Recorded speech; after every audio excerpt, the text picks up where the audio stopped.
उस समय तो आनंद फानन में हामी भर दी कि हाँ चलिए पास करिए। क्यों? अब जब लागू करवाने का समय आया तब ये विभिन्न तरह के अटकलें लगा रहे हैं, लोगों को भ्रामिक जो है संदेश दे रहे हैं। तो ये इनका चरित्र है कि ये कभी महिलाओं को सम्मान देना तो जाने नहीं। आप सभी देख रहे हैं किस प्रकार कांग्रेस पार्टी और अन्य विपक्षी दलों के जो बयान आ रहे हैं, ये उनकी मानसिकता, उनके चरित्र। महिलाओं ने अपना आक्रोश दिखाया विपक्षी पार्टियों के लिए। उनको ये कहते हैं कि क्रियाक्रम करवाएंगे, शर्म आनी चाहिए इन्हें, निर्लज्जता की सारी हदें पार कर रहे हैं ये। 28 अप्रैल 2026 की शाम को महिला के अधिकारों और सम्मान के समर्थन में, नारी शक्ति वंदन के समर्थन में हम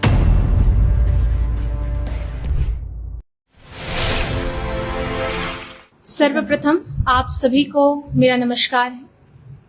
आज इस प्रेस वार्ता में हमारे बीच यहाँ पे उपस्थित हमारी आरती कुजूर जी, राफिया नाज जी, डॉक्टर सीमा सिंह जी, बबीता जी एवं यहाँ पे उपस्थित हमारे तमाम मीडिया साथियों को मैं इस प्रेस वार्ता में हार्दिक स्वागत करती हूँ और अभिनंदन करती हूँ। आज हम यहाँ एक बहुत ही महत्वपूर्ण विषय पर संवाद करने के लिए आपके समक्ष आए हैं। जैसा कि आप सभी जानते हैं कि 16 और 17 अप्रैल को संसद में एक ऐतिहासिक अवसर आया था। अवसर था देश की आधी आबादी को समान अधिकार देने का, नीति निर्माण में समान भागीदारी देने का। लेकिन दुर्भाग्य की बात है कि Congress, Samajwadi party, DMK, TMC, JMM सहित सभी जो विपक्षी दल की जो पार्टी है, उन्होंने इसका विरोध किया और महिलाओं के साथ विश्वासघात किया। हमारे देश के यशस्वी प्रधानमंत्री आदरणीय श्री नरेंद्र मोदी जी ने स्पष्ट रूप से सदन में कहा कि देश की आधी आबादी को उनका सम्मान देना, अधिकार देना, नीति निर्माण में समान भागीदारी देना उपकार नहीं बल्कि स्वाभाविक अधिकार है उनका। लेकिन इन विपक्षी दलों ने वर्षों से महिलाओं को ना सदन में ना ही विधानसभाओं में मौका दिया, बल्कि जब समय आया इन्हें मौका देने का तब इनका जो महिला विरोधी चरित्र है वो सामने आ गया। माननीय गृह मंत्री जी ने भी स्पष्ट रूप से सदन में कहा, जिस तरह से ये बातें उठा रहे हैं मीडिया में आकर, इनके प्रवक्ता बोलते हैं, इनके तमाम नेता बोलते हैं कि परिसीमन आने से राज्य की जो है बहुत से राज्यों को नुकसान होगा। बल्कि हमारे गृह मंत्री जी ने स्पष्ट रूप से ये कहा, सदन में कहा, उनके बीच कहा कि परिसीमन से किसी भी राज्य को कोई नुकसान नहीं हो, बल्कि इसका उद्देश्य सभी को जो है समान रूप से, संतुलित रूप से, जनसंख्या के अनुसार संतुलित और न्याय संगत जो है आपको प्रतिनिधित्व सुनिश्चित करना है।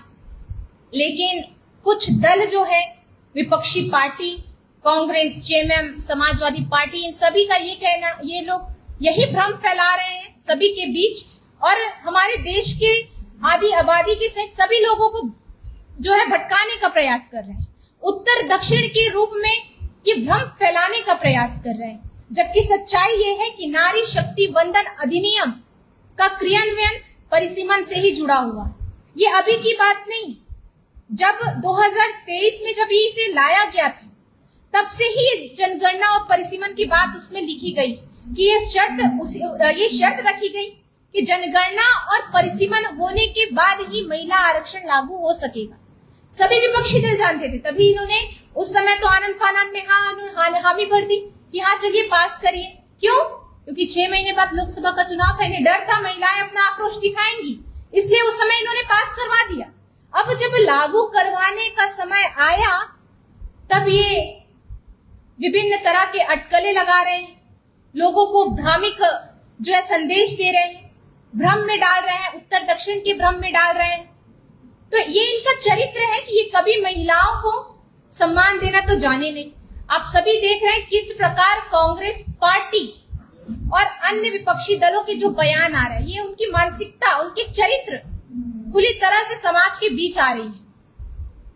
हम देखिए माननीय इरफान अंसारी जी जो स्वास्थ्य मंत्री इतने ऊंचे और अच्छे पद पर हैं, उन्हें अपना पद संभालना चाहिए। मैं तो कह रही हूँ कि झारखंड पूरा उन्हीं पर अभी टिका हुआ है, कोई है नहीं झारखंड में अभी। और इस तरह से उनका बयान देना, जो आक्रोश रैली निकाली गई, महिलाओं ने अपना आक्रोश जो दर्ज किया, आक्रोश दिखाया विपक्षी पार्टियों के लिए, उनको ये कहते हैं कि क्रियाक्रम करवाएंगे। शर्म आनी चाहिए इन्हें, निर्लज्जता की सारी हदें पार कर रहे हैं ये। इस तरह से अहंकार इनके दिलो दिमाग में चढ़ बसा है कि अब सामने महिला है या पुरुष इनको समझ नहीं आ रहा।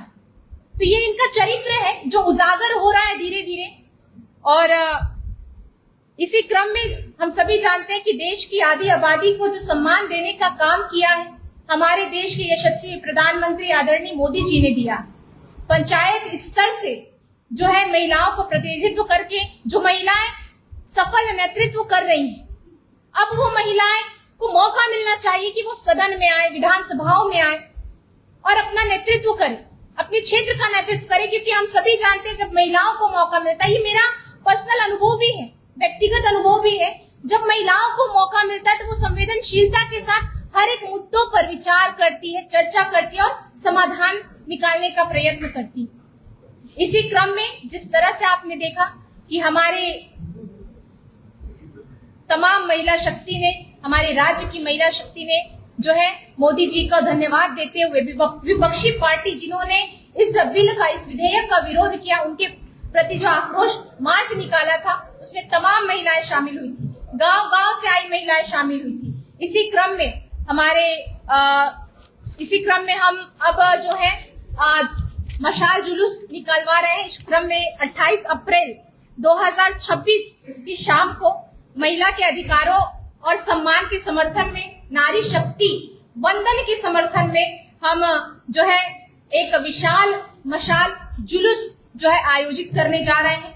और इस मशाल जुलूस का जो है महिलाओं के एकता, जागरूकता और अधिकारों के प्रति समर्पण का प्रतीक होगा ये मशाल जुलूस। ये मशाल जुलूस निकलेगा आपके जयपाल सिंह स्टेडियम से अल्बर्ट एकता चौक तक और 28 अप्रैल 2026 को ये आयोजित होगा।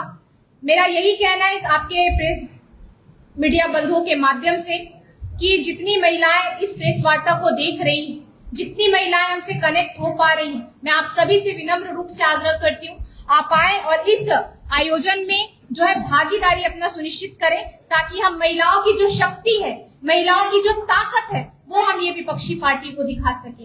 और आप मीडिया बंधुओं से भी मेरा आग्रह होगा कि आप बढ़ चढ़कर इस आयोजन को जो है टेलीकास्ट करें, इस आयोजन को जो है बहुत से लोगों तक पहुंचाने का काम करें। मेरा यही आग्रह आप सभी से होगा, ताकि इस सभी के बारे में हमारी महिलाएं जागरूक हो, हमारे जो नहीं जानते हैं वो लोग सभी जागरूक हो और महिलाओं के सम्मान में एक बार फिर से हम विपक्षियों को जो है चुनौती देने का काम करें। बहुत बहुत धन्यवाद। कोई प्रश्न?